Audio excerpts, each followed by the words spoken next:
Hello everyone, यदि आप भी 10वीं के स्टूडेंट हैं और आप इस सामाजिक विज्ञान की तैयारी काफ़ी बढ़िया तरीके से कर चुके हैं तो दिखाइए किसमें है कितना दम। क्वेश्चनों की सीरीज लेकर हाजिर हैं हम।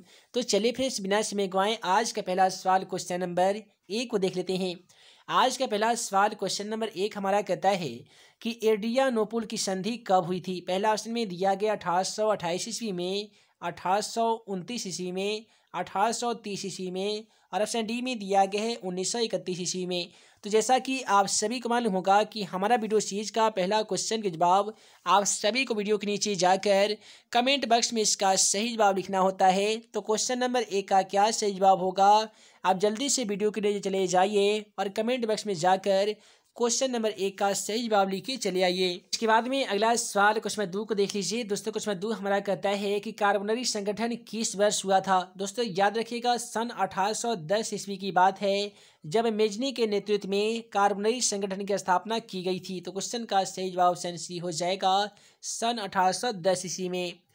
उसके बाद में अगला सवाल क्वेश्चन नंबर 3 कहता है कि यूनान को स्वतंत्र राष्ट्र कब घोषित कर दिया गया था। दोस्तों याद रखिएगा यूनान जो था बहुत समय पहले की बात है जब यह तुर्की का गुलाम हुआ करता था, लेकिन अनेक आंदोलनों से प्रभावित होकर यूनानियों में भी स्वतंत्रता की भावना जग गई और स्वतंत्र होने के लिए तुर्की से युद्ध कर बैठा, जिसमें तुर्की को बुरी तरीके से हार का सामना करना पड़ा। और सन 1832 ईस्वी की बात है जब यूनान को एक स्वतंत्र राष्ट्र के रूप में घोषित कर दिया गया था। तो क्वेश्चन का सही जवाब ऑप्शन बी हो जाएगा, सन 1832 ईस्वी में।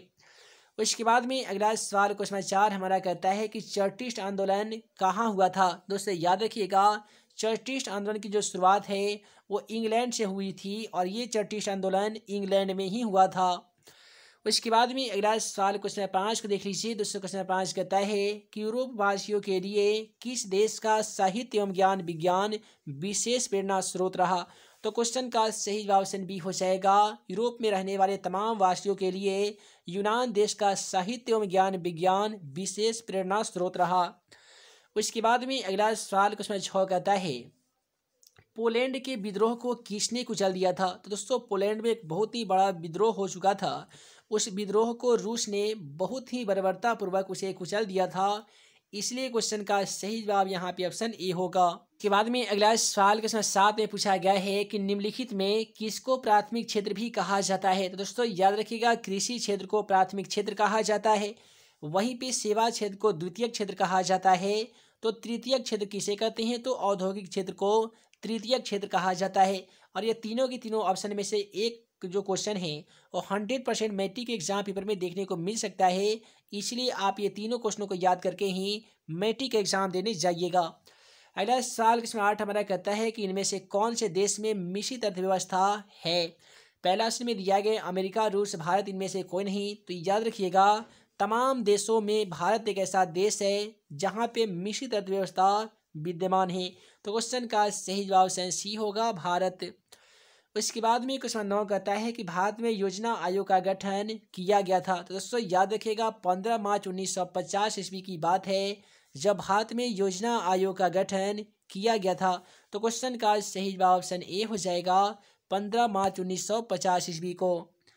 उसके बाद में अगला सवाल हमारा क्वेश्चन 10 कहता है कि जिस देश का राष्ट्रीय आय अधिक होता है वह देश कहलाता है। तो याद रखिएगा कि जिस भी देश का राष्ट्रीय आय अधिक होता है वह देश विकसित कहलाता है। यदि आप सभी को जिन भी सवालों का जवाब पहले से मालूम होगा तो यार कमेंट बॉक्स में जाकर आप अपना आंसर लिखते जाइएगा और साथ ही वीडियो के अंत में ये बता दीजिएगा कि आपको कितने क्वेश्चनों में से कितने आंसर पहले से याद है।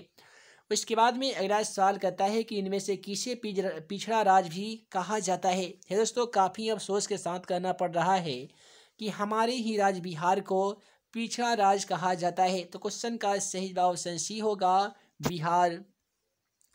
उसके बाद में अगला सवाल क्वेश्चन 12 कहता है कि निम्नलिखित में से कौन सा विनिमय का सर्वोत्तम माध्यम है। विनिमय का मतलब ही होता है कि किसी भी वस्तुओं को खरीदना या बेचना। तो किसी भी वस्तुओं को खरीदने और बेचने का जो उत्तम माध्यम है वो क्या है। तो आज सभी को मालूम होगा कि मुद्रा एक ऐसा माध्यम है जो विनिमय का माध्यम और भुगतान का उत्तम साधन है। तो क्वेश्चन का सही जवाब ऑप्शन बी हो जाएगा, मुद्रा। उसके बाद में अगला सवाल यहाँ पे क्वेश्चन नंबर 13 को देख लीजिए। दोस्तों अगला सवाल क्वेश्चन 13 हमारा कहता है कि भारत में वित्तीय वर्ष कहा जाता है। मैट्रिक के एग्जाम पेपर में ये सवाल ऑलरेडी पूछा जा चुका है। और याद रखिएगा कि 1 अप्रैल से लेकर 31 मार्च तक का जो समय होता है ये भारत में वित्तीय वर्ष कहलाता है। और भारत का जो वित्तीय राजधानी है वो मुंबई शहर को कहा जाता है। ये क्वेश्चन भी याद रखिएगा। इसके बाद में अगला सवाल क्वेश्चन 14 हमारा कहता है कि संघ सरकार का उदाहरण है। तो दोस्तों संघ सरकार का जो उदाहरण है वो अमेरिका है। क्वेश्चन का सही जवाब ऑप्शन ए होगा अमेरिका। उसके बाद में अगला सवाल क्वेश्चन 15 हमारा कहता है कि निम्नलिखित में से कौन सा राष्ट्रीय दल नहीं है। पहला ऑप्शन में दिया गया है कि भारतीय राष्ट्रीय कांग्रेस, बहुजन समाज पार्टी, लोक जनशक्ति पार्टी, और डी में दिया गया भारतीय जनता पार्टी। याद रखिएगा भारतीय जनता पार्टी एक राष्ट्रीय पार्टी है जिसकी स्थापना सन 1800 नहीं बल्कि सन 1977 ईस्वी में की गई थी। और उसके बाद में दिया गया था भारतीय राष्ट्रीय कांग्रेस। इसकी स्थापना आप सभी को मालूम होगा कि सन 1885 ईस्वी में की गई थी, जिसके प्रथम अध्यक्ष A.O. ह्यूम थे और उमेश चंद्र बनर्जी थे। ठीक है, इन्हीं के अध्यक्षता में भारतीय राष्ट्रीय कांग्रेस की स्थापना सन 1885 ईस्वी में की गई थी। तो क्वेश्चन का सही जवाब यहाँ पे ऑप्शन बी हो जाएगा बहुजन समाज पार्टी। BSP जो है ये राष्ट्रीय दल नहीं है, ये केवल क्षेत्रीय दल है। क्वेश्चन का सही जवाब ऑप्शन बी होगा।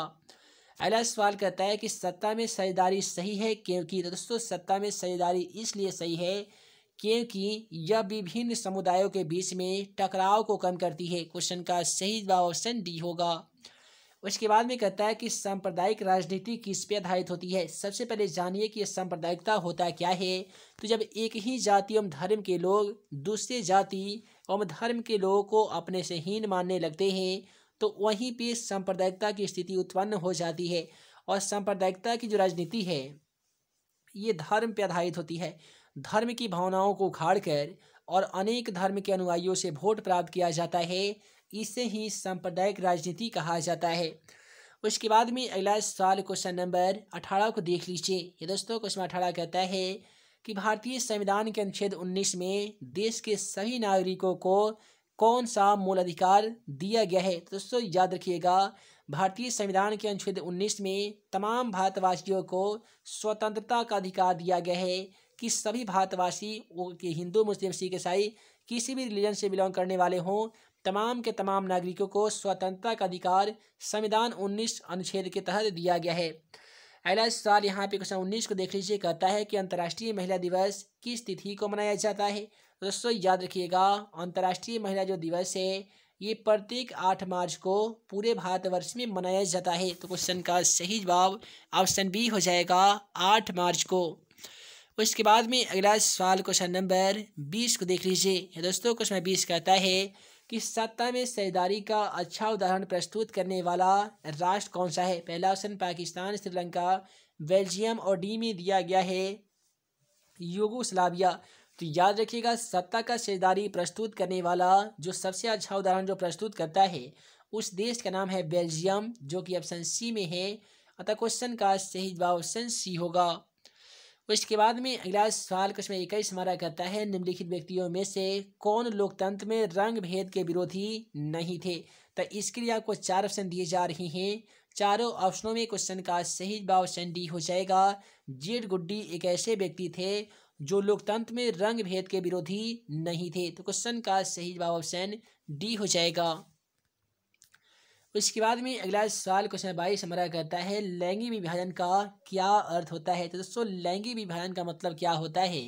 तो स्त्री एवं पुरुषों के बीच में जैविक अंतर तो ये होगा नहीं। समाज द्वारा दिए गए स्त्रियों एवं पुरुषों की असमान भूमिकाएं क्वेश्चन का सही जवाब हो जाएंगे। अगला सवाल क्वेश्चन 23 को देखिए। कहता है कि श्रीलंका में सामाजिक विभाजन किस स्तर पर किया गया है। तो दोस्तों याद रखिएगा श्रीलंका में सामाजिक विभाजन जो है वो क्षेत्रीय एवं सामाजिक दोनों अंतर पे किया गया है। तो क्वेश्चन का सही जवाब ऑप्शन सी हो जाएगा। श्रीलंका में सामाजिक विभाजन क्षेत्रीय एवं सामाजिक दोनों स्तर पे किया गया है। और श्रीलंका कब आज़ाद हुआ था तो सन 1948 ईस्वी की जब बात है, जब भारत में महात्मा गांधी की हत्या और श्रीलंका को स्वतंत्र राष्ट्र के रूप में घोषित करना, ये दोनों के दोनों सन 1948 ईस्वी में हुआ था। अगला सवाल यहाँ पे क्वेश्चन नंबर 24 को देख लीजिए। दोस्तों क्वेश्चन नंबर 24 कहता है कि गुटेनबर्ग का जन्म किस देश में हुआ था। तो याद रखिएगा गुटेनबर्ग का जो जन्म है वो अमेरिका में हुआ था, सॉरी जर्मनी में हुआ था, और जर्मनी में ही ये छापाखाना का मशीन का आविष्कार किए थे। इनके द्वारा सबसे पहला पुस्तक, देखिए यहाँ पे क्वेश्चन आ भी गया है कि गुटेनबर्ग ने सर्वप्रथम किस पुस्तक की छपाई किए थे। मैट्रिक एग्जाम पेपर में पूछा जाने वाला क्वेश्चन है। पहला ऑप्शन में दिया जाएगा कुरान का, गीता का, हदीस का और बाइबिल का। ये चारों ऑप्शनों को देकर क्वेश्चन का जो सही जवाब हो जाएगा वो हो जाएगा बाइबिल, क्योंकि गुटेनबर्ग ने सबसे पहले बाइबिल नामक धार्मिक ग्रंथ पुस्तक की छपाई किए थे। और समाजवादियों का बाइबिल किसे कहा जाता है, तो दास कैपिटल को कहा जाता है, जिसकी रचना कार्ल मार्क्स के द्वारा सन 1867 ईस्वी में की गई थी।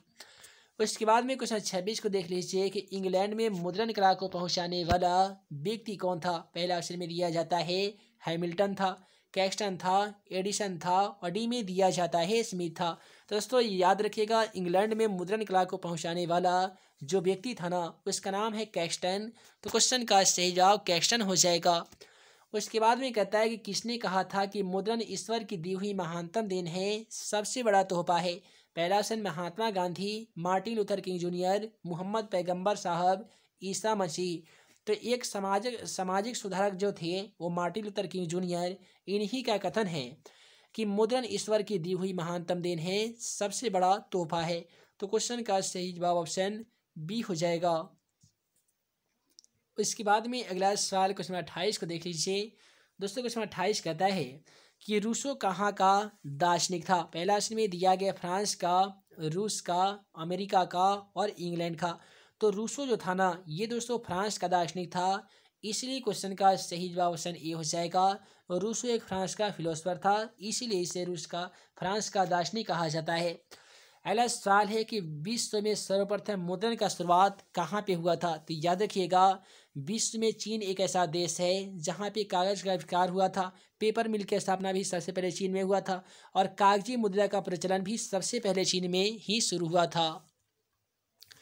उसके बाद में अगला सवाल यहाँ पे क्वेश्चन 30 को देखिए। क्वेश्चन 30 कहता है कि किस देश की सिविल सेवा परीक्षा ने मुद्रित पुस्तकों यानी सामग्रियों की मांग बढ़ा दी है। तो इस चारों ऑप्शनों को देखिएगा तो चारों ऑप्शनों के सी में आपको मिलेंगे चीन, और चीन एक ऐसा राष्ट्र, एक ऐसा देश है जिसने सिविल सेवा परीक्षा ने मुद्रित पुस्तकों यानी सामग्रियों की जो मांग है वो बढ़ा दी है, इसलिए क्वेश्चन का बिल्कुल सही जवाब ऑप्शन सी हो जाएगा, चीन। उसके बाद में अगला सवाल क्वेश्चन 31 को देख लीजिए। मुद्रण तकनीक का विकास सर्वप्रथम कहाँ हुआ था। फिर से वही सवाल आ गया है। मुद्रण तकनीक का मतलब हो गया कि पैसा छापने वाला जो मशीन का भी जो आविष्कार हुआ था वो सबसे पहले कहाँ पे हुआ था। पहला ऑप्शन भारत यानी इंडिया में, चीन, चाइना, इंग्लैंड और इटली में। तो याद रखिएगा चीन अर्थात ऑप्शन 20 क्वेश्चन का बिल्कुल राइट आंसर होगा, क्योंकि चीन में ही सबसे पहले मुद्रा अर्थात पैसे छापने वाले मशीन का आविष्कार किया गया था। अगला सवाल क्वेश्चन 32 कहता है कि टेनमेंट्स क्या था। तो दोस्तों याद रखिएगा टेनमेंट्स जो है ये काम चलाऊ जो मकान हुआ करते थे उस समय का, उससे ही टेनमेंट्स कहा जाता था जी, इसीलिए क्वेश्चन का बिल्कुल सही जवाब यहाँ पे ऑप्शन ए हो जाएगा। अगला सवाल यहाँ पे क्वेश्चन नंबर 33 को देख लीजिए। दोस्तों क्वेश्चन 33 कहता है कि सबसे पहले भूमिगत रेल कहाँ पे बनाई गई थी। तो याद रखिएगा लंदन के एक पोगिटन शहर है जिसके फोरियन स्ट्रीट के बीच में जो जगह पड़ता है यहीं पे भूमिगत रेल बनाई गई थी। तो केवल इतना याद रखिएगा कि लंदन में ही पेडिंगटन शहर और फेरिंगटन स्ट्रीट के बीच में एक शहर पड़ता है जहाँ पे सबसे पहले भूमिगत रेल बनाई गई थी। मैट्रिक एग्जाम पेपर में सवाल ऐसा भी आ सकता है कि भारत में रेलवे की शुरुआत कब की गई थी। तो यह 1853 ईस्वी में अंग्रेजों के द्वारा सबसे पहले मुंबई से थाने, ये दो जगहों, दो स्टेशनों के बीच में रेल चलाई गई थी। इसके बाद में क्वेश्चन 34 को देखिए कि सबसे पहली भूमिगत रेल बनाई गई थी। तो सबसे पहले भूमिगत जो रेल है वो कब बनाई गई थी। तो ये सन 1863 ईस्वी की बात है, जब अंग्रेजों के माध्यम से ही सन 1863 ईस्वी में भारत में सबसे पहले भूमिगत रेल बनाई गई थी। उसके बाद में अगला सवाल कहता है कि गार्डन सिटी की अवधारणा किसने विकसित किया था। मैट्रिक के एग्जाम पेपर में ये सवाल भी पूछे जा सकते हैं, इसलिए याद रखिएगा गार्डन सिटी की अवधारणा ना ही विलियम, ना ही नेपोलियन और ना ही थॉमसन के द्वारा तैयार की गई थी।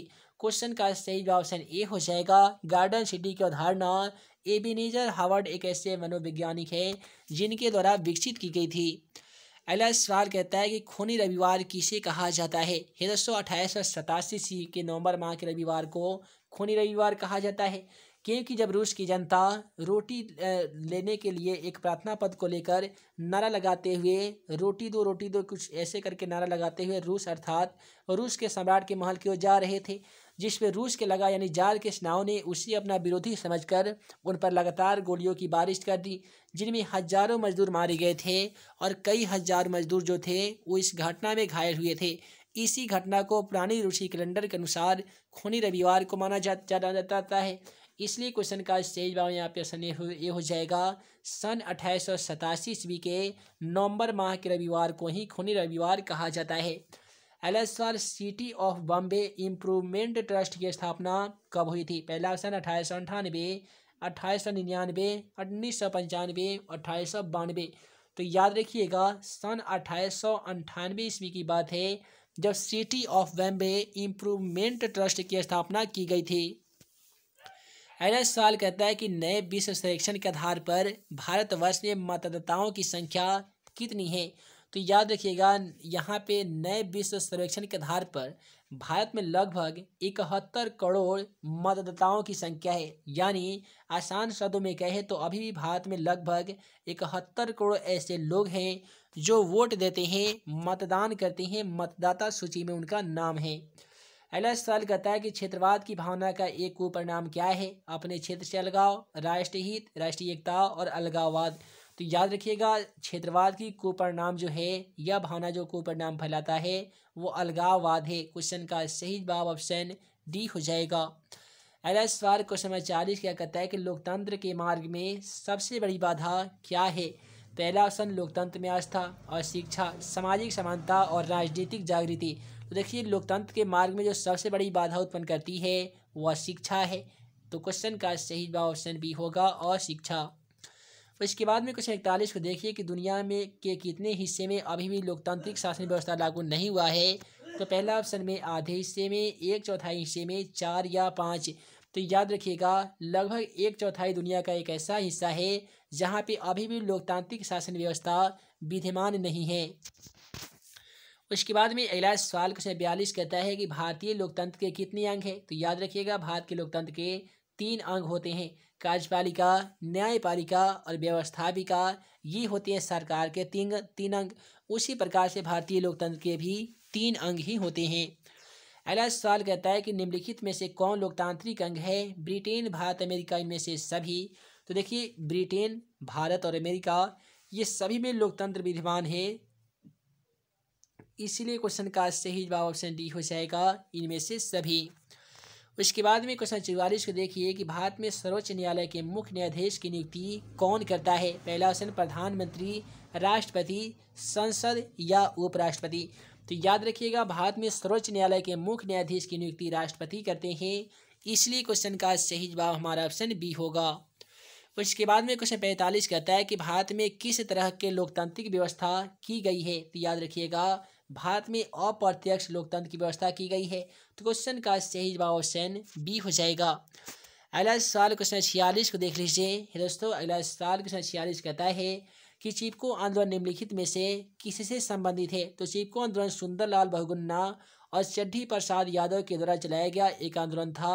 यह आंदोलन का मुख्य उद्देश्य पेड़ तथा पर्यावरण की सुरक्षा करना था, इसलिए क्वेश्चन का सही जवाब यहाँ पे ऑप्शन ए हो जाएगा। पेड़ को काटने के विरोध में यह आंदोलन सुंदरलाल बहुगुणा के द्वारा चलाया गया था। उसके बाद में क्वेश्चन 47 कहता है कि दलित पैंथर्स के कार्यक्रम में निम्नलिखित में कौन संबंधित नहीं है। तो दलित पैंथर्स के जो कार्यक्रम जो थे ये किससे संबंधित नहीं है। तो ये जाति प्रथा तथा उन्मूलन से संबंधित नहीं है। क्वेश्चन का बिल्कुल सही जवाब यहाँ पे ऑप्शन ए हो जाएगा।